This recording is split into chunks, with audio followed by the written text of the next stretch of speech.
In today's video, I want to talk to you about the foundational concepts that are involved in building, developing, and creating a trauma-informed ministry.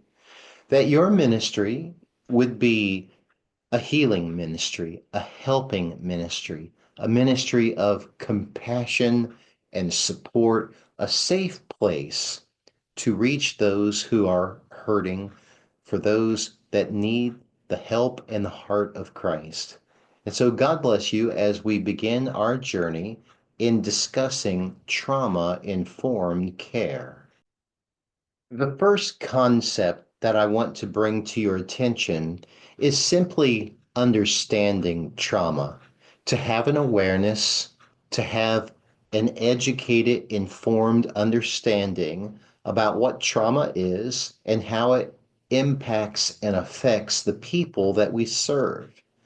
What we know according to statistics is this, that about 70% of our population have experienced trauma, either directly or indirectly, but their lives have been impacted by a traumatic, stressful event, whether it was a one-time event or an ongoing event.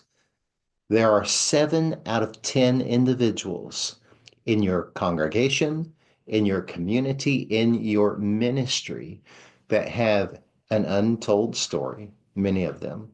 They have wounds that you cannot see. They have a part of their life that is private and that hurts. Now, what we know according to the statistics as well is only about half of that population receive therapeutic intervention, treatment, any type of counseling or ministry. What does that mean? That means that a lot of folks are walking around with this trauma, with this pain, and it's not being dealt with. And so what happens? It comes out in all kinds of unhealthy ways, in reactive behavior, in addictive behavior, in failed relationships.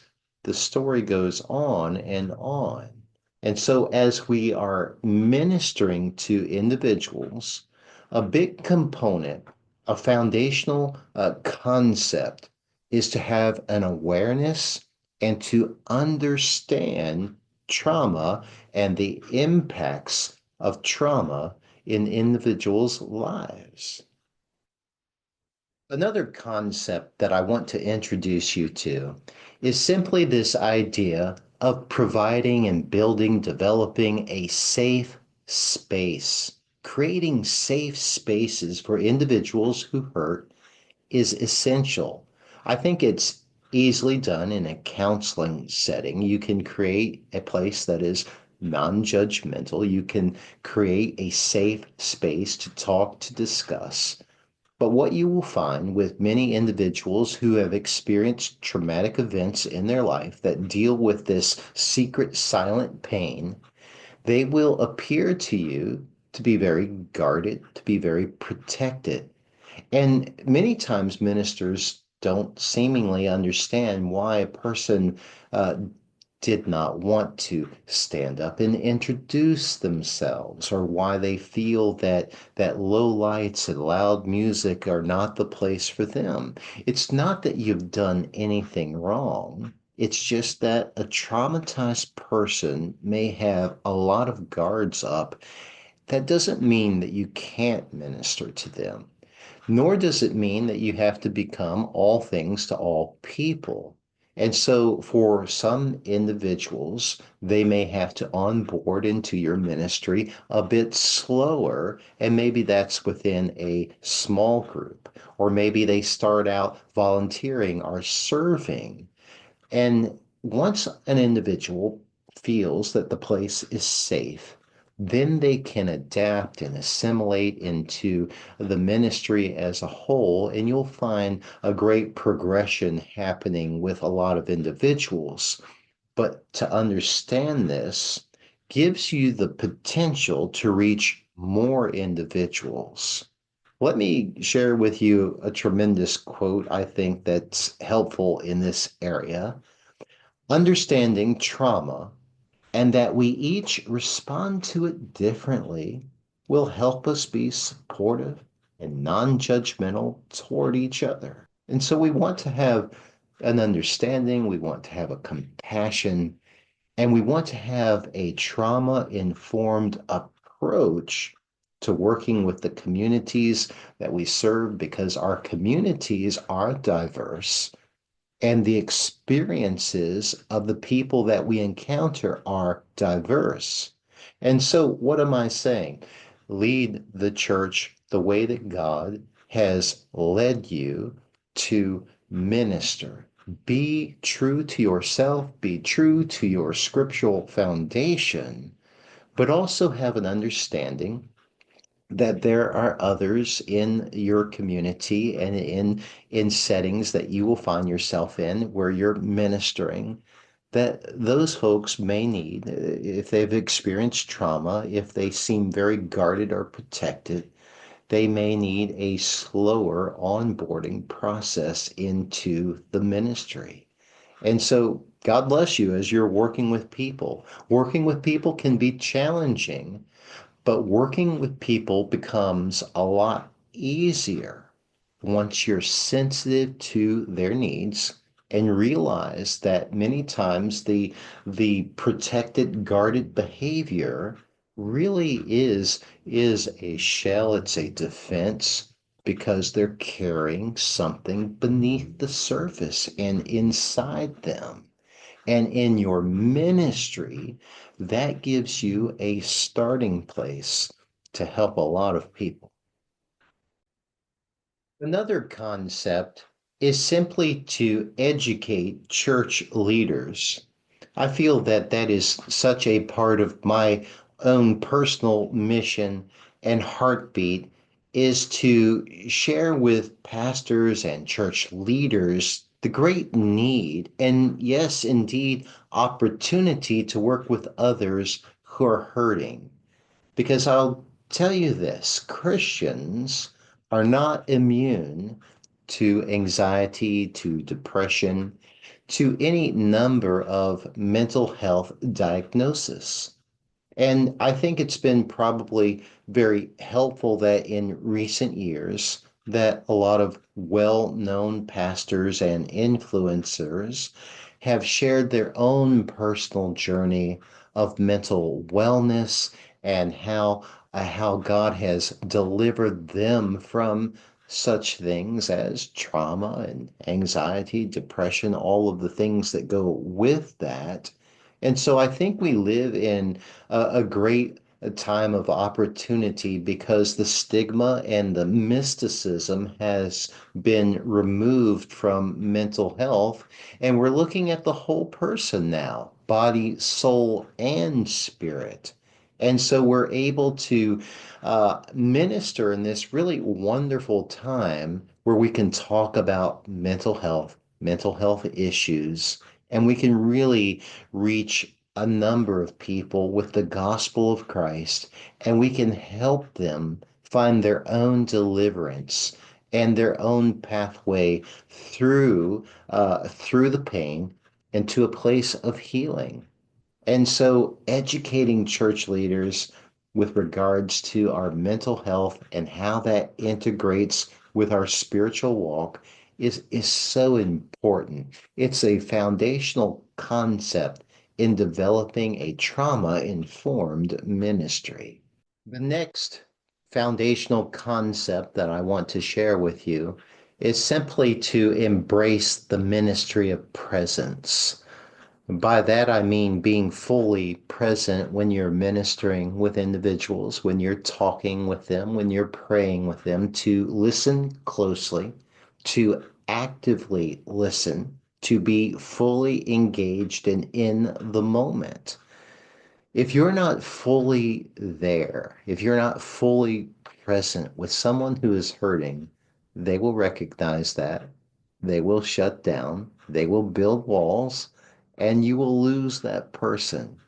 But when you are fully present and fully engaged, It is God's opportunity to move in the situation, to invade the conversation, and to take you further in the path of healing than you would have ever gone before. I think for some ministers, we get so involved and so task oriented that we miss this simple truth. Jesus was always fully engaged, attentive, responsive to the individuals that he ministered to, and so should we be. I'll put it this way to you. Active listening requires being fully present and engaged in the moment. That's a pretty simple concept, is it not? If I am actively listening, I'm doing more than just asking open-ended questions. I'm actually engaged. I'm so fully present. And what I've found in that moment, I don't have to write very many notes because the information being received and the experience being conveyed is being seared in my heart. And it gives me incredible retention, especially the next time that I work with an individual in counseling. Do I take notes? Absolutely. But there are many times when I am fully present, fully involved with that conversation to the point the details stay with me. They become a part of me. It helps me to pray for that individual, helps me to care for that person. And so, as individuals come to your ministry and you're working with them to embrace this ministry of presence and this activity of engagement is absolutely essential. The last concept that I want to share with you is to develop a crisis intervention plan. A responsible ministry, a responsible church has a plan to intervene in the event of a crisis. As we reach out to a hurting community and we work with folks that are experiencing a lot of pain in their lives, it is not unusual to encounter individuals who will go into crisis. And by that I mean that they may express to you, they may tell you directly that they have a plan to hurt themselves, to hurt somebody else. And at that point in time, if somebody shares that with me, privacy, confidentiality goes to the side. And now I have a responsibility to protect that person, to ensure their safety and the safety of others. And so, as a ministry, you want to have an effective crisis intervention plan, a plan that is trained across staff, across leaders. You want to have a plan that is accessible and responsible to the needs that will arise in your ministry. And so it's not a question of if there will be a crisis. It's a question of when there will be a crisis, and there will be when someone reaches that breaking point and they express that they are probably going to hurt themselves. What do we do? And so developing a crisis intervention plan is very church specific. It's unique to your culture, your congregation, your denomination, all of those things. It's also specific to what state that you're ministering into. And so I can tell you this, that at minimum, the basics are this. You want to assemble a team to assess the impact, and you want to go through a series of steps that are methodical, that are well thought out, and that have a way that you can intervene when somebody goes into crisis.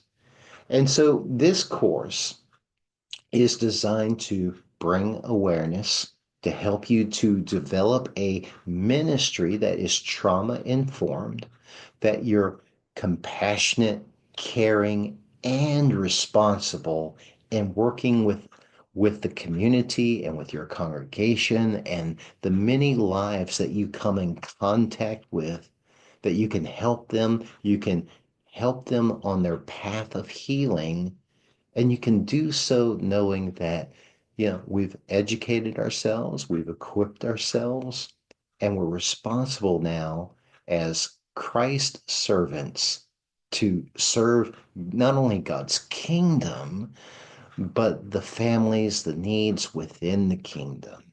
And so God bless you as you continue your studies with this coursework to be an effective, thoroughly equipped biblical Christian counselor.